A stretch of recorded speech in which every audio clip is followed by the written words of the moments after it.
was going to play Sharif. I ain't going to play no gangbanger who's a Muslim. There ain't no such thing. I refuse to play parts that don't exist. First day of rehearsal, Tupac came in. He was very loud and he was very obnoxious. I tried to rehearse. That wasn't working. The second day, he loped up on some other shit. So I decided to call Tupac. He's just yelling at me about God knows what. I go, if we can't work together, if I can't talk to you, I'm gonna have to release you. There's no way this is gonna work. Talk to my manager. So they fucking fired me. They did their little $1 million movie. I ain't sweat them the whole while they was filming the movie, even though I was in LA the whole time. Didn't touch it. Because I ain't want nobody to think it was because of the movie, and I'm not jealous. You and begin doing your business, you do it. As soon as the movie was wrapped, though, it's all good. And I met them mothers in the Spice One video for Trigger Got No Heart, and the short Spice One was singing how the Trigger had no heart. Tupac has no heart. What's that say? Heartless. Tupac immediately approached me.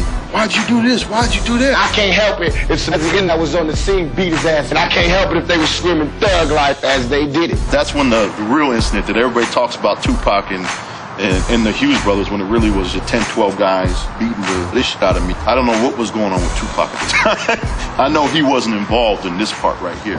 And nor was my brother. Because we were friends, and because he helped us get our movie made by just signing that contract. And when he was fired, he felt that he had been wronged. But we shared more good times than bad. That little thing that happened with us was one day, one time, one era.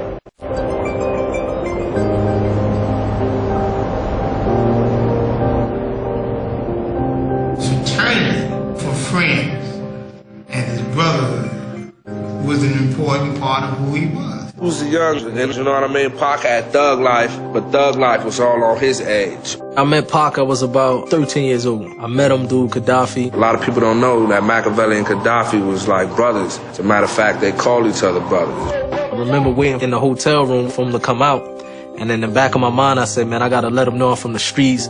I gotta let him know I sold drugs before I did this. And when he walked in the hotel room, I started to hit him with that type of stuff. And he was like, look, man, that stuff don't impress me. If you want to make it in the music, I gotta know you ain't gonna waste my time. We started speaking about the death of my mother and father. He actually started crying the first day that he met me when he heard the story, how my parents got killed in front of me. So, you know, I seen a different side of him that the media didn't portray of him. He always had a pack of youth with him. They were like 12, 13, 14. And he was like a group home, and he was always mentoring youth, always mentoring up-and-coming rappers. Pac's main thing is how he can keep us out of trouble. So he was always thinking about how to want to make sure that these individuals don't get in no trouble. Castro, Gaddafi, these are family members. So his main concern was safety. Pac always was trying to pull people up, and that's activism. When I first met Pac, it was more out of love, because he actually didn't hear my music. Tupac was harder on Napoleon than he was on any of the other outlaws. Some people say he ain't had kids, but some people say, man, the Outlaws, at that particular time of our life, we was like his kids. He literally looked after us, man, to the point where, man, we used to have to sometimes sneak out of Pac's house to go mingle with a female or go have fun. That's how strict he was.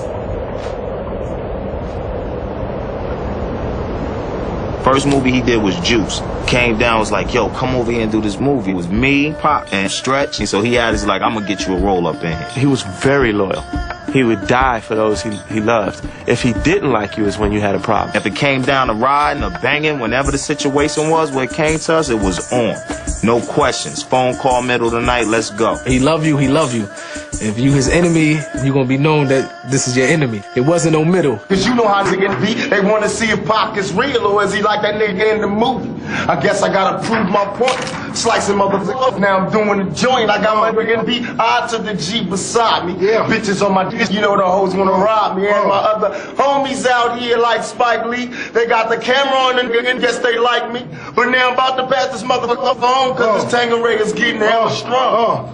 When I first came around, this was the time Biggie was blowing up. And I remember how Pac and the rest of the Outlaws used to speak about him in a good way. Pac was already established, but he was a fan of the music, a fan of the arts. No matter if he was just coming out or been out, you know, if he liked it, he liked it. I like Big. I like all the hardcore niggas. I buy they tapes. When I choke you, you stop breathing. When police come, I'm leaving. Peace and love. Biggie was funny too, so you know, Pac had a good sense of humor. So you know, things were good for a while. I want to stick.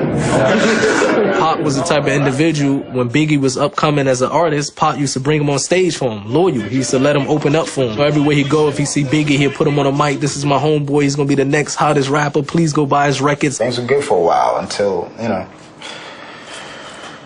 the drama went down. If he love you and he loyal to you, man, he would give you his shirt off his back. He'd do anything. But if you get on his wrong side, he gonna go all out to shut you down.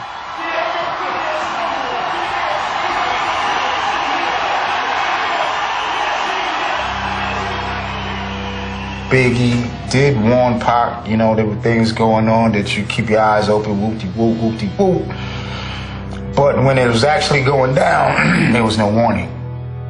Pac always mentioned he never expected an African American to shoot at him. With our family history, we the blackest brothers y'all can know, so we feel like we could go anywhere, any block. That was part of my problem before, trying to keep it real and keep it in together. There's no place that I won't go, and I feel as though if you got love and you putting out real ish, you can do that. If you kicking that bitch from your heart, you can go wherever your heart wants you to go. Before he got shot, he always felt like he had like somebody protecting him, and his own words was a little man protecting me. And he said, but after I got shot, I felt like that little man wasn't there anymore. I'm heartless. I would not. I grew up Panther-wise, you know what I'm saying? And nowadays I've been like, oh, that she gotta survive. Everything changed. From that point on, his music changed. His mentality changed because he actually had people trying to kill him. You could hear it when he started rhyming for Death Row. It wasn't so much, I got love for everybody, I want you to know I care. It was more like, I want you to know I'm not to be played with. I was with him when he was lying on the couch, and Stretch came to him. We was right there, me and the rest of the Outlaws. He walked in, and Stretch looked at Pac and said, I got a message from, and said, you don't want to go to war with him. You don't even have your money right.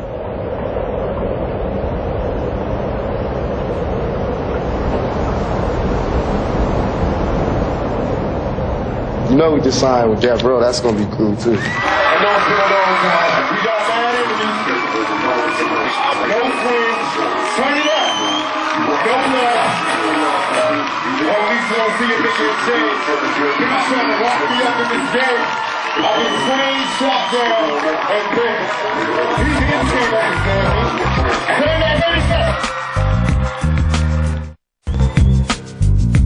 Death Row Records was a vehicle for him to use at the time. The people that shot Pac, these were some real street cats, and you know, and Suge came up to him and say, look, man, I'll help you with this. Not only that, I'll make sure that you'll have the #1 rap records out. At this time, Death Row was the #1 rap label. Commercially, he had a lot of commercials with Chick Knight. Did a lot on that commercial. Dre wanted to do some of this on my music, the next album, and Snoop. That's good. I can't really ask for nothing more than that. It was at this time where most of his friends turned their back on him, and the only one who actually came to his aid was Suge Knight. He reached out and told somebody, tell me to come see him. I wanted to go visit him. I didn't know what he wanted. I didn't know if he wanted, you know, just to talk to somebody. I didn't know if he needed something or whatever it was. There's a person just like me. As far as Death Row as a label,